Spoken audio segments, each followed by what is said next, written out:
I thought Scottie really led the way. I Yes, thought Scottie absolutely. played an incredible game. I know he had a career high in points earlier this season, but I would say this is probably the best game that I've seen him play this season in terms of just, from start to finish, and really impressed with the career high 12 assists, no turnovers, Mhm, and you mhm. can just see the impact from him from jump. And I know I keep saying that, but it's like that's one of the things that we've harped on Yeah. throughout the season. It's like, let's see Scottie play a complete game instead of, showing up in a third quarter stretch, showing up only in the fourth quarter. And, if you're looking towards the future of this team, we talk so much about Pascal, OG, and Scottie like coexisting. Last night, all of them scored 20 plus points. And I thought it all came within the flow of the offense, which was such a refreshing thing to see from this team.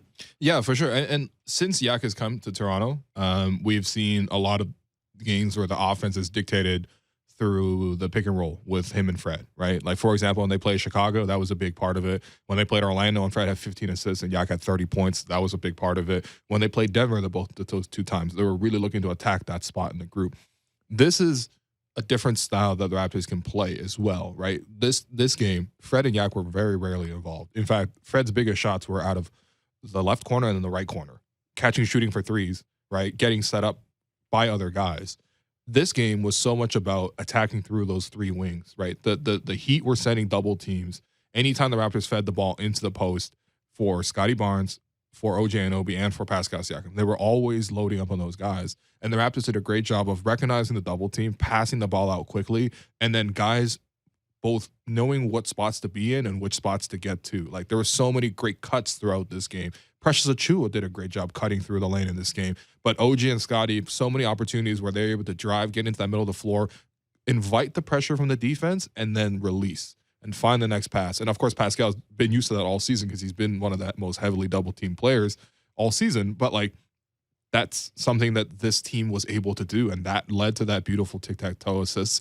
And you know what? I think the cool thing for this one is, like, typically when you think of the double teams coming and the ball spraying out, like, you're mostly thinking about guys catching and shooting from threes. And the Raptors actually moved the ball really well to get those open shots as well. They just weren't able to hit them as usual.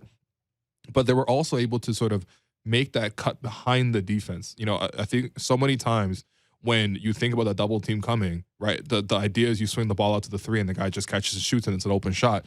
But the other option that you have, especially when you're sort of not necessarily being guarded, especially because Miami's playing zone, so they're guarding an area rather than sort of playing man-to-man.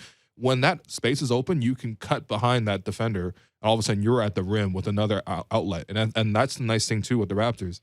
Pascal, Scottie, and OG, and I thought OG last night did a great job of passing. Those three guys are all willing passers, and those guys, they're all talented passers, and they were all able to distribute the ball well. So it honestly was one of the, even though the Raptors' offensive efficiency in other games for sure been a lot higher than this, but I thought just aesthetically watching the game, it was a joy to watch because they got so many dunks out of it too, so much great teamwork.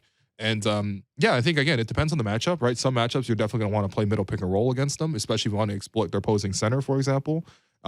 Obviously, Bam is a very good defender. So you're not going to necessarily look to attack him on purpose, but there's other ways that you can play through, and I thought the Raptors showed that. And yeah, I just wish, they did it more often, that's all. Yeah, it's all good. It's all good. 6 games left in the season. Here we go. Yeah, it's okay. It's never too late. Here we go. And the play-in coming.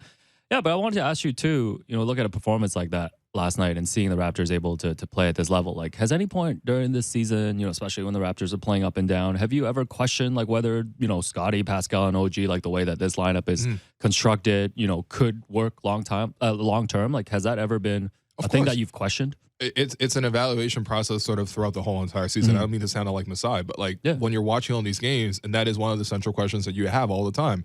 Does this work? Right? Not necessarily does this work because on paper, these guys don't shoot well enough, blah, blah, blah, blah, blah. Like, does it work in terms of when you see the results and sort of how are they able to find ways to make each other better? And I felt last night was a great example of all three of those guys making each other better. I mean, to me, they were the three best players on the floor last night. Like, I understand that Tyler Hero was able to get a couple of shots off. You want to know why all three of those forwards scored 20 plus? Because they were all just posting up Tyler Hero. And the Heat had to bring a double, and the Raptors were able to bring a dunk afterwards. So to me, those are the three best players on the floor, and they helped each other, score in those ways. I thought that, that's something where ideally you see it more often. Again, it depends a little bit on the matchup, but to be honest, it also depends on the aptitude of the players. And I think that's where, going back to what you said about Scottie, like I really, in retrospect, watching the game back, it made a lot more sense. At the start of it, I was like, okay, Scottie is taking a lot of these jumpers and he's forcing a little bit of the scoring. And sometimes I was like, I didn't like some shots. Like, for example, there's a play where it was in transition and he took a pull-up three with a foot on the line. That's a really bad shot, right? However, when I watched it back, having seen the game as well, I was thinking about it and I was like, it's clear to me he was trying to start the game very aggressive. Not only because he was getting guarded by Tyler Hero, which is a matchup he needed to attack, and he did do a great job of exploiting, but that intent was there. And so many times we talk about how, well, Scottie's sort of feeling his way through the game, and maybe third quarter, maybe in the fourth quarter, he sort of turns it on. No, he was on from the get-go, and he was looking to attack. And when he puts that extra pressure on the defense, we can really see that opens up so much more for his passing. Because once he's getting the double teams to him, he's such a smart, intuitive passer, and he's able to get all those passes out. 12 assists last night, 0 turnovers.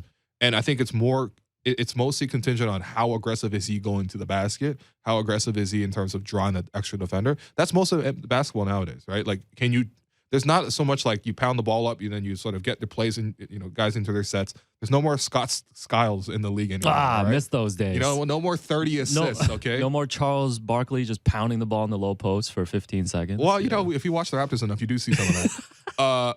But like, you right now, it's all about creating that advantage and then sort of playing out of that advantage. And I think Scottie has the ability to create those advantages because of his size, but also because of his skill. And once he does that, then it's easy for him because he's such a good passer after that. So I just thought they played well. OG was super efficient. He was like the only guy on the team who could hit threes really last night until Fred hit too late. Yeah, like, there's always only one or two guys. It's all good. Okay. It's all good. It's part of the bingo just card. Spray the ball around, break that Miami zone. No, I think Pascal too, like you mentioned,